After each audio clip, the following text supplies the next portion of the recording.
Et justement, pour parler de la situation actuelle donc dans la région, nous avons le plaisir d'avoir par téléphone son Excellence l'ambassadeur Hassan Haridi, ancien ministre adjoint aux Affaires étrangères. Bonjour. Bonjour, madame. Bonjour. Alors, Bonjour, monsieur. Comme vous avez pu assister donc depuis ce matin, effectivement, nous sommes entrés dans une nouvelle phase de cette guerre, un tournant historique, comme ça l'est qualifié par la presse internationale. Les États-Unis ont frappé 3 sites nucléaires iraniens et depuis, l'Iran a riposté par 30 missiles. Pensez-vous que l'Iran va s'en tenir à cette riposte ou que la riposte peut se poursuivre durant les prochains jours? Certainement, c'est une situation très grave, pas seulement pour l'Iran, mais pour toute la région, y compris pour l'Égypte. C'est tôt maintenant de prédire comment la situation va évoluer. En tenant compte des remarques du président américain, M. Donald Trump, ce matin, quand il a mis l'Iran devant le choix suivant. Soit l'Iran accepte les conditions de la paix entre guillemets qu'offrent les États-Unis aux Iraniens, soit les États-Unis vont continuer ou pourraient reprendre ses frappes contre l'Iran. Alors voilà, c'est une menace directe lancée à l'Iran, ou plus précisément au gouvernement iranien et au guide suprême de la révolution iranienne, Ayatollah Khamenei. Comment l'Iran va gérer cette situation, cette confrontation avec l'Amérique, reste à savoir.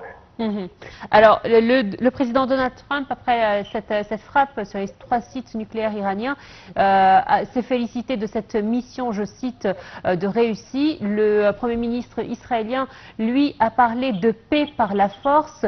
Est-ce que nous sommes vraiment dans une paix par la force? Est-ce que ces actes vont pouvoir conduire à des négociations? Bon, la paix ici, on doit essayer de définir qu'est-ce qu'il a entendu dire par la paix, entre guillemets. Je parle certainement de M. Netanyahou. Qu'est-ce qu'il entend par la paix? Est-ce que la paix entre Israël et l'Iran ou la paix en général au Moyen-Orient? Personnellement, je pense qu'il a parlé de la paix en général au Moyen-Orient. Et alors, cette paix, entre guillemets, reste à discuter.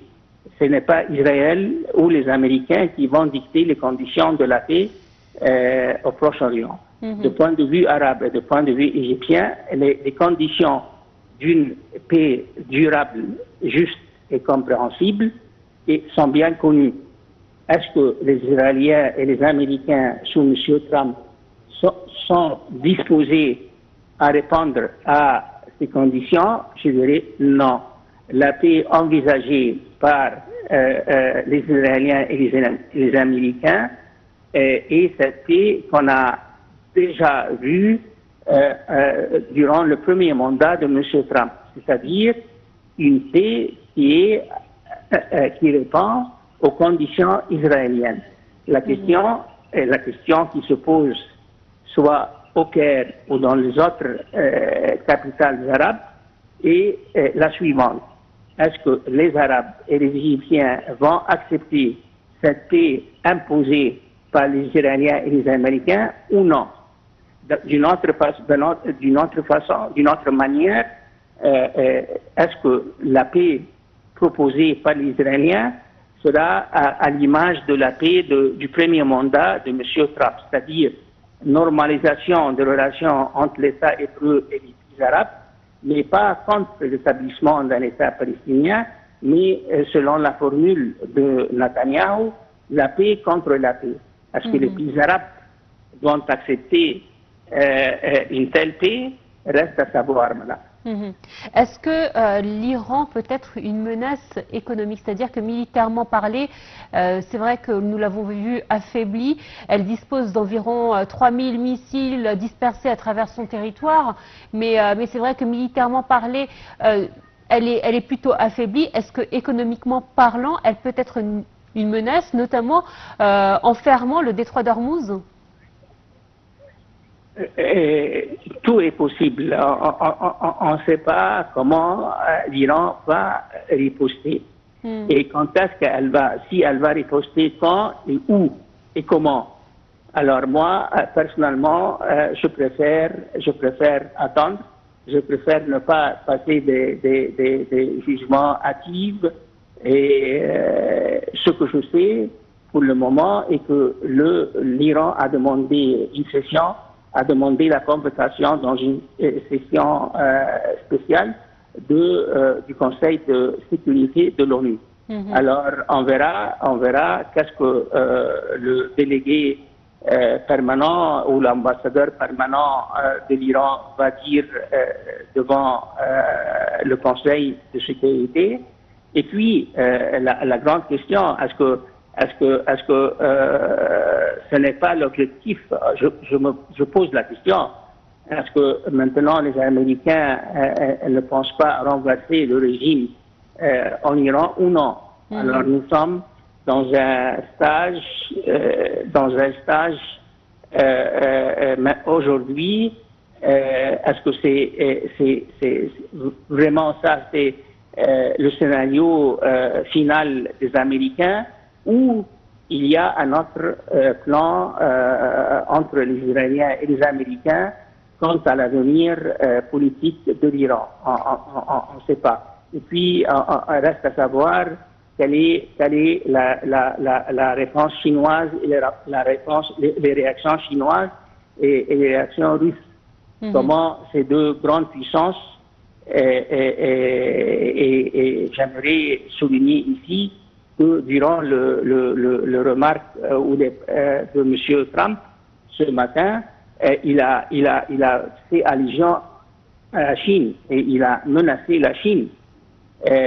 Alors voilà, la sécurité au Moyen-Orient, pas seulement la sécurité au Moyen-Orient, mais la sécurité internationale vraiment est en danger. Votre Excellence, quel est le pays, si je peux me permettre, qui est disposé à pouvoir rappeler les différents protagonistes à la table des négociations? Qui est aujourd'hui le pays qui pourrait faire revenir le calme dans la région? Non, le calme, non. Je ne m'attends pas au calme. D'accord. Le calme, on ne peut pas parler ni de négociations, ni de calme, ni de sécurité, tant que cette alliance entre l'Amérique et l'Israélien qui dicte les événements au Moyen-Orient. Maintenant, la question était quelles seraient les réactions arabes, quelles seraient les positions officielles de la part du gouvernement arabe, à part certainement de leurs appels au calme et ces avertissements contre l'escalade. Cette étape-là est derrière nous maintenant. Et maintenant, l'Amérique a frappé une grande puissance islamique, une puissance régionale. L'Amérique a menacé cette puissance et l'Amérique est en alliance étroite avec les Israéliens. Comment les Arabes et les pays musulmans vont faire face à une telle alliance et comment ils feront face à de telles menaces. Justement, est-ce que ce sont les accords d'Abraham qui font que les pays arabes ne réagissent pas pour le moment? Non, mais la paix, en fait, la paix auquel le chef du gouvernement israélien a fait allusion, c'est ça exactement, précisément, les accords d'Abraham. Et voilà ce que l'Amérique de M. Trump va offrir aux Arabes, aux pays arabes, dans les prochains jours ou dans les prochaines semaines ou les prochains mois. Mais dans ce contexte-là, Moi, je m'attends d'ici la fin de 2025 ou la première moitié de 2026 que les Israéliens et les Américains vont prendre des étapes pour annoncer la souveraineté israélienne sur la Cisjordanie d'un côté et que la bande de Gaza resterait sous la domination israélienne pour des décennies à venir. Monsieur l'ambassadeur, dernière question. Hier, on parlait des facteurs entravant Trump de se joindre à Israël et frapper l'Iran.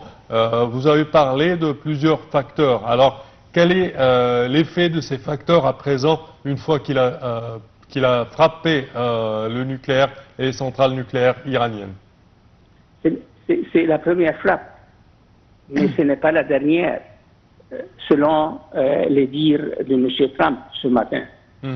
Et tout dépend des réactions iraniennes. Est-ce que l'Iran va accepter les conditions de paix proposées par les Américains et les Israéliens?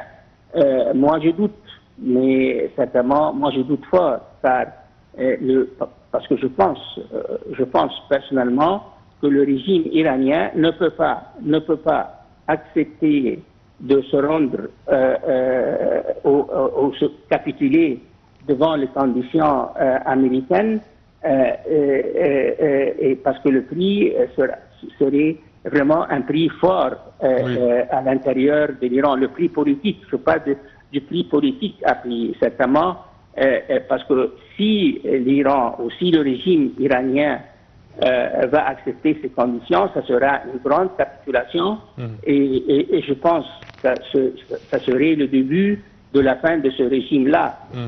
Mais en tout cas, restant vigilant, ne pas être attiré de conclusions. Les frappes aujourd'hui, les frappes américaines aujourd'hui, c'était à mon avis le début et de mon avis personnel, le plus important est comment les petits Arabes vont réagir à ces développements. Espérons pour le mieux.